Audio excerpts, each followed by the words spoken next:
ക്രൂശിത വഴിയിലൂടെ 29-ാം ദിനം. നമ്മെ ഒരിക്കലും ഉപേക്ഷിക്കാത്ത ഈശോയോടുള്ള സ്നേഹത്തെ ഓർക്കുന്ന ദിനങ്ങളാണ് നോമ്പിൻ്റെ ദിനങ്ങൾ. നമുക്ക് എല്ലാവരെയും സ്നേഹിക്കാനാകണം. സ്നേഹത്തിൻ്റെ ഉത്തമ മാതൃകയാണ് ക്രൂശിതനായ ഈശോ.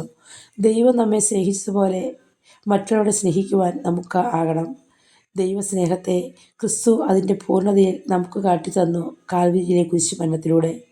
കുരിശിൽ കിടന്ന് ഈശോ നമുക്ക് രണ്ട് കാര്യങ്ങളാണ് പറഞ്ഞു തന്നത്: ദൈവത്തിലേക്ക് വളരാനും സഹോദരങ്ങളിലേക്ക് ഇറങ്ങി ചെല്ലുവാനും. ദൈവത്തോടുള്ള നമ്മുടെ സ്നേഹം പ്രകടമാക്കേണ്ടത് മറ്റുള്ളവരോടുള്ള നമ്മുടെ പെരുമാറ്റത്തിലൂടെ ആയിരിക്കണം.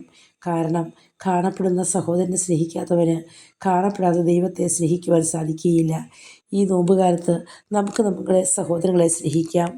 മർക്കോസ് സുവിശേഷം 12-ാം അധ്യായം 30-31 തിരുവചനത്തിൽ പറയുന്നു: നീ നിൻ്റെ ദൈവമായ കർത്താവിനെ പൂർണ്ണ ഹൃദയത്തോടും പൂർണ്ണ ആത്മാവോടും പൂർണ്ണ മനസ്സോടും പൂർണ്ണ ശക്തിയോടും കൂടെ സ്നേഹിക്കുക.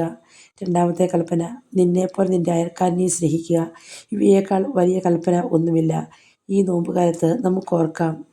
മർക്കോസ് 12:30-31 തിരുവചനങ്ങൾ. സ്തുതിയായിരിക്കട്ടെ.